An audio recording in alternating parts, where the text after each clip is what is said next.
तो जब आप पहुंच जाएंगे दुबई तो क्या करेंगे आप डे 1 पे, चलिए मैं आपको बताती हूँ। शुरू करते हैं डे 1। डे 1 पे सबसे पहले तो आप अपने होटल में रेस्ट करके आराम से निकलिए, क्योंकि ये दिन आज बहुत ज़्यादा हेक्टिक होने वाला है, क्योंकि आपको घूमने के लिए मैंने कुछ प्लेसेस जो फाइनल किए हुए हैं, आप डेफिनेटली उसमें पूरा दिन लगाने वाले हैं। चलिए बात करते हैं ब्यूटीफुल प्लेसेस के बारे में। तो जो फर्स्ट प्लेस मैंने आपके लिए शॉर्ट लिस्ट करके रखा हुआ है, आपको डेफिनेटली बहुत ज़्यादा पसंद आएगा। इसका नाम है बटरफ्लाई गार्डन। तो अगर हम इस गार्डन के बारे में बात करें तो इसकी खासियत ये है कि अगर आप एक नेचर लवर हैं तो आपको डेफिनेटली यहाँ पर जाके बहुत मज़ा आने वाला है और आप बहुत ही ज़्यादा एंजॉय करने वाले हैं। तो अगर हम बात करें कि क्या खास बात है इस बटरफ्लाई गार्डन में, तो मैं आपको बता दूं यहाँ पर 15,000 यानी कि 15,000 बटरफ्लाईज को आप देख सकते हैं। यहाँ 26 टाइप की बटरफ्लाईज आपको देखने को मिलेंगी और ये एक इंडोर गार्डन है। तो क्योंकि एक इंडोर गार्डन है तो इसमें आप अच्छे से बहुत ज़्यादा समय बिता सकते हैं, नेचर के बहुत ज़्यादा करीब होंगे। यहाँ पर आपको एक बटरफ्लाई के जो डिफरेंट लाइफ के स्टेजेस होते हैं वो सारे देखने को मिलेंगे। सोचिए कितने इंटरेस्टिंग होगा। और अगर आपके पास किड्स हैं इस समय जो आपके साथ घूम रहे हैं दुबई, तो उनको तो बहुत ही ज़्यादा मज़ा आने वाला है। तो इस बटरफ्लाई गार्डन में अपने टाइम को एंजॉय करने के बाद जब आप यहाँ समय बिता लेंगे तो हम हेड करेंगे हमारी दूसरी डेस्टिनेशन की तरफ। तो जो सेकंड डेस्टिनेशन है जिसके बारे में हम बात करने वाले हैं वो बहुत ही खास है, क्योंकि उसके बारे में किसी ने दुनिया में ना सुना हो ऐसा तो हो ही नहीं सकता है। इसका नाम है बुर्ज खलीफा। आपने डेफिनेटली इसके बारे में पहले से ही काफ़ी ज़्यादा सुना हुआ होगा। ये एक ऐसी बिल्डिंग है जो कि 144 फ्लोर्स है जिसमें।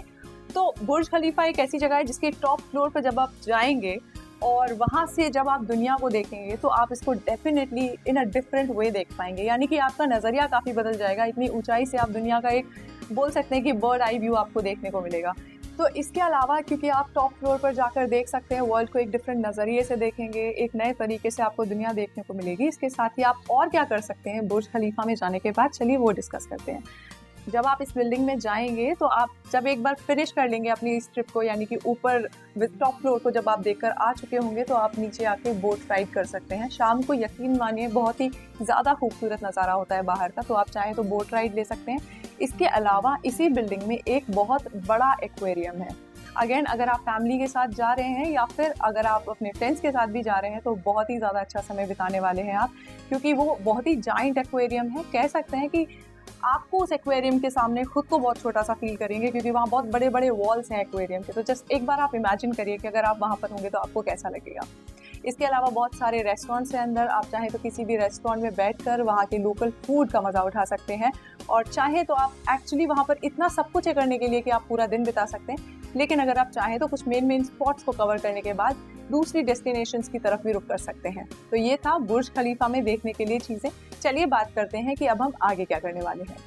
तो अब आपने देखा कि डे 1 पे आप क्या क्या कर सकते हैं। आपने 2 डेस्टिनेशंस को विजिट किया, आपने 2 पार्ट्स में अपने डे को डिवाइड किया ताकि आपके लिए बहुत ज़्यादा टायरिंग ना हो और आप इनफ समय हर जगह को दे सके। बुर्ज खलीफा विजिट करने के बाद आप अपने होटल की तरफ रुक कर सकते हैं। चाहे तो आप थोड़ा रेस्ट करें, चाहे तो एक इवनिंग वॉक ले सकते हैं इसी बिल्डिंग के बाहर, और उसके बाद नेक्स्ट डे के लिए यानी कि डे 2 के लिए आप तैयार हो सकते हैं। तो चलिए बात करते हैं डे 2 की, यानी कि डे 2 पे आप क्या करने वाले हैं। मैंने डे 2 पे आपके लिए 2 डेस्टिनेशंस को फाइनल किया हुआ है ताकि आप अच्छे से एंजॉय कर सके और ज़रूरत भर से आप समय दे सकें इन दोनों डेस्टिनेशंस को। तो चलिए बात करते हैं पहला डेस्टिनेशन क्या होगा। पहला डेस्टिनेशन मैंने थोड़ा सा ट्रेडिशनल रखा है आपके लिए।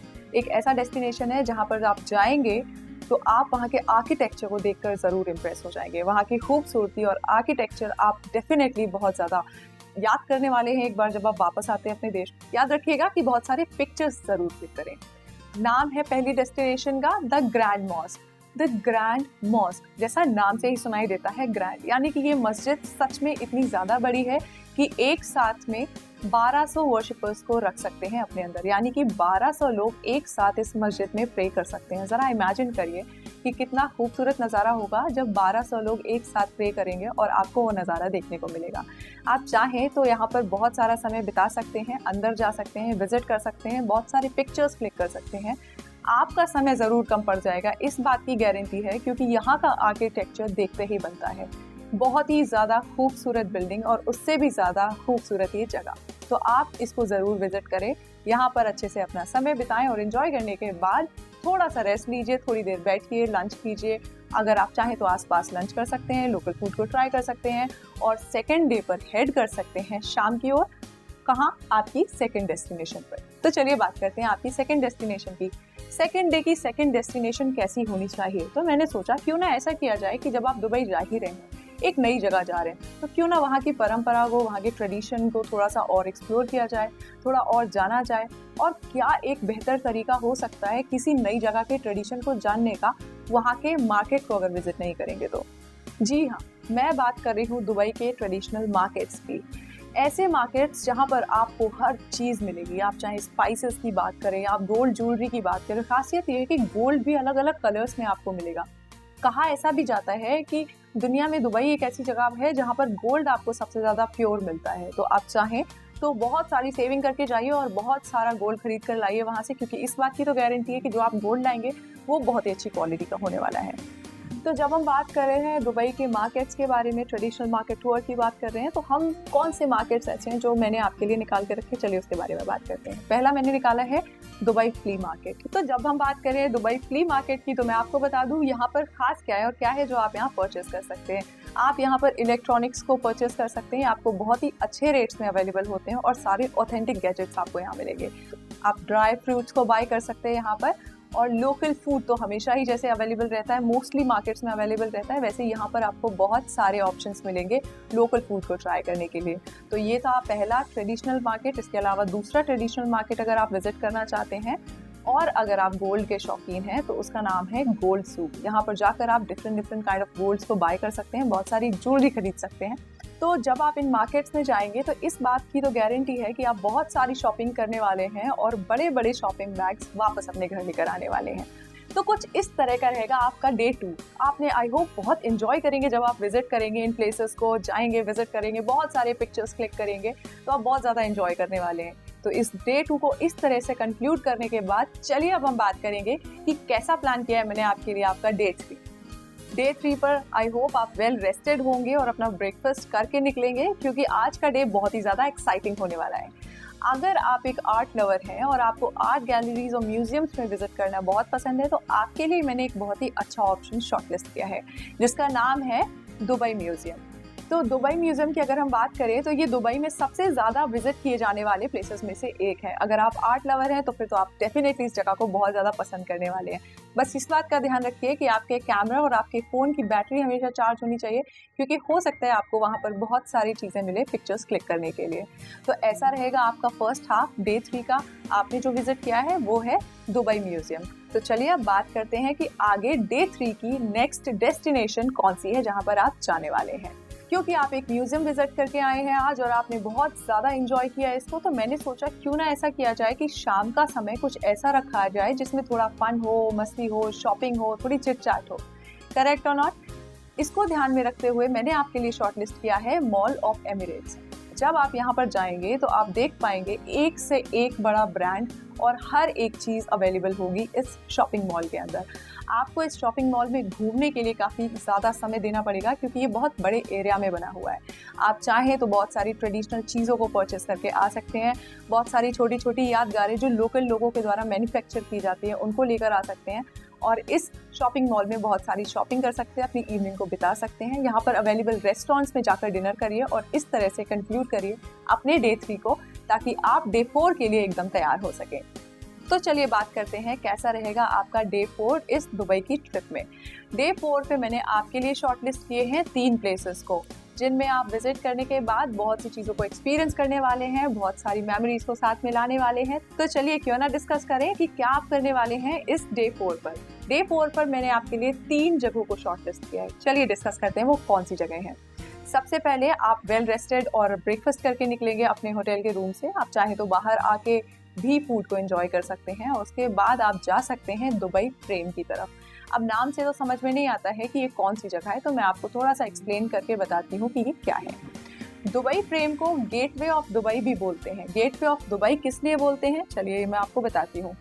ये एक ऐसी जगह है जहाँ पर आके आपको एक ओल्ड दुबई और एक न्यू दुबई, जैसा कि हम सभी जानते हैं कि जो न्यू दुबई है वो ओल्ड दुबई से काफ़ी ज़्यादा डिफरेंट है। तो जब आप यहाँ पर आएंगे तो आपको वो जो पुराना कल्चर है, वो जो पुराना हेरिटेज है, उसकी एक ग्लिम्स देखने को मिलेगी। आपको कुछ ऐसी चीज़ें देखने को मिलेगी जिससे आपको अंदाज़ा हो सकेगा कि दुबई किस हद तक बदल चुका है।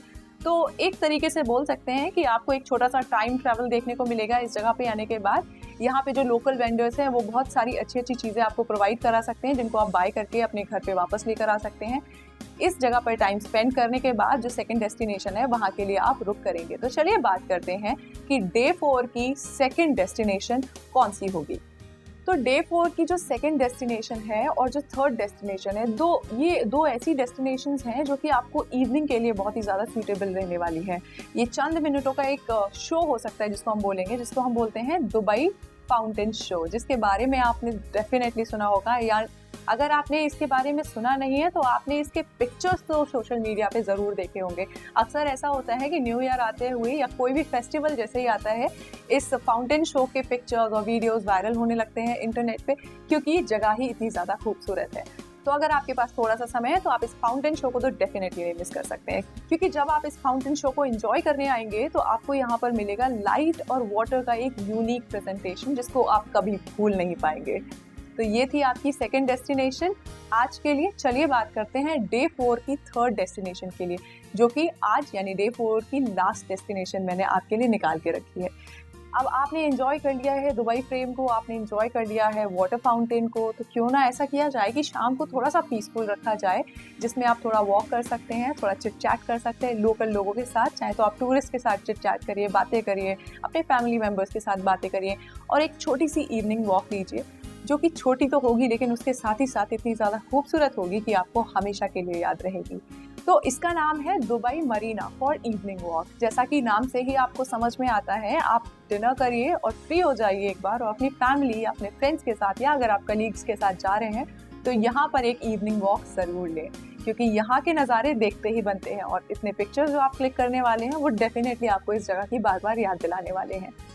चलिए बात करते हैं क्या आप करने वाले हैं डे 5 पर। याद रहे कि डे 5 आपका लास्ट डे है इस दुबई ट्रिप का, इसलिए मैंने जानबूझ के इसको थोड़ा सा लाइट रखा है, क्योंकि अगले दिन आपको अपने घर के लिए, अपने कंट्री के लिए ट्रैवल भी करना है, तो क्यों ना इसको लाइट रखा जाए। इसी को सोचते हुए मैंने आपके लिए 2 डेस्टिनेशंस को फाइनल किया है डे 5 के लिए। चलिए बात करते हैं कि डे 5 पे आप कहाँ जाने वाले हैं। तो जब हम डे 5 को शुरू करेंगे तो हम सबसे पहली डेस्टिनेशन जो ले रहे हैं उसका नाम है Atlantis the palm. Atlantis the palm एक वाटर पार्क है, जो कि एडवेंचरस वाटर पार्क भी है। साथ ही साथ आप चाहें तो मनोरंजन के लिए बहुत से साधन अवेलेबल हैं यहाँ पर। आपको इसी वाटर पार्क के अंदर फूड मिलेगा, आपको घूमने के लिए बहुत सारी जगह मिलेगी, आपको एंटरटेनमेंट के बहुत सारे साधन मिलेंगे यहाँ पे। साथ ही साथ आपको यहाँ पर एक अंडर वाटर एक्वेरियम मिलेगा, यानी कि एक तरह से आपको एक्सपीरियंस करने को मिलेगा कि कैसा लगता है जब हम सी लाइफ को बहुत ही करीब से देखते हैं। एक बार इमेजिन कीजिए कि आप वॉक कर रहे हैं और आप चारों तरफ फिशेस को देख सकते हैं, एक मरीन लाइफ को अंदर से विजिट कर सकते हैं, उसको देख सकते हैं, उसको एक्सपीरियंस कर सकते हैं। कितना अलग रहेगा वो अनुभव आपके लिए। तो जब हम बात कर रहे हैं एटलांटिस द पाम की, तो अगर आप यहाँ पर अपने ग्रैंड किड्स के साथ जा रहे हैं तो आप यहाँ मल्टीपल राइड्स यानी कि मल्टीपल वाटर राइड्स को एंजॉय कर सकते हैं। यहाँ पे काफ़ी एडवेंचरस स्पोर्ट्स आपको देखने को मिल सकते हैं, वाटर स्पोर्ट्स की अगर हम बात करें। इसके अलावा आपको यहाँ पर रेस्टोरेंट्स देखने को मिलेंगे, यहाँ पर अंदर आपको काफ़ी सारी शॉपिंग करने को मिल सकती है। ऑल इन ऑल अगर हम बात करें तो आप इस जगह पर बहुत ही अच्छा समय बिता सकते हैं अगर आप अपनी फैमिली के साथ जा रहे हैं तो आई होप इस जगह को आप बहुत ही ज़्यादा एंजॉय करने वाले हैं और ये आपकी लिस्ट में डेफिनेटली रहने वाला है। तो जब आप विजिट कर चुके हैं एटलांटिस द पाम को, तो अब हम बात करते हैं आज की जो दूसरी डेस्टिनेशन है उसके बारे में। तो जो दूसरी डेस्टिनेशन है ये बहुत ही ज़्यादा खास है। ये खास क्यों है ये मैं आपको बता देती हूँ। जिस जगह की अब हम बात करने वाले हैं ये एक ऐसी जगह है जहाँ पर आप दुनिया भर के कल्चर्स को एक्सपीरियंस कर सकते हैं एक इकलौती जगह पर। जी हाँ, दुबई के अंदर एक ऐसी जगह है जिसको हम बोलते हैं ग्लोबल विलेज। ग्लोबल विलेज जैसा कि आपको नाम से ही पता चलता है, यहाँ पर कई सारे अलग अलग कंट्रीज के कल्चर्स को आप एक्सपीरियंस कर सकते हैं, वेरियस फूड क्यूजीन्स को आप ट्राई कर सकते हैं, अलग अलग देशों के अलग अलग व्यंजन जो है उनको आप एंजॉय कर सकते हैं। सोचिए दुबई में रहते हुए ही, तो कह सकते हैं कि आप दुबई आए, आपने थोड़ा थोड़ा हर कंट्री को एंजॉय कर ही लिया है। ग्लोबल विलेज को आपके लिए शॉर्ट लिस्ट करने का एक बहुत बड़ा कारण ये भी है कि यहाँ पर सीनियर सिटीजन्स की एंट्री फ्री होती है, लेकिन फिर भी मैं आपको सजेस्ट करूँगी कि जाने से पहले आप एक बार इस चीज़ को कंफर्म कर लें, इसको चेक ज़रूर कर लें। अब अगर हम बात कर रहे हैं कि ग्लोबल विलेज में और क्या क्या चीज़ें हैं, तो हम बता चुके हैं जैसे कि आपको स्टेज शोज़ और कल्चरल शोज़ और क्यूजीन्स ट्राई करने को तो मिलेंगी ही मिलेंगी, साथ ही साथ आप यहाँ पर बहुत सारी शॉपिंग कर सकते हैं और बहुत सारे ऐसे ऐसे एरियाज हैं जहाँ पर आप पिक्चर्स को क्लिक कर सकते हैं और उनको अपने साथ लेकर जा सकते हैं। तो इस तरह से हम कंक्लूड करेंगे हमारे डे 5 को, यानी कि लास्ट डे को। आई होप आपने इंपॉर्टेंट पॉइंट्स को लिख लिया होगा और जब आप इस ट्रिप को लेने जाएंगे तो आप दुबई को बहुत ही ज़्यादा एंजॉय करने वाले हैं, बहुत सारे पिक्चर्स लाएंगे और बहुत सारी मेमोरीज वहाँ से लेकर आएंगे।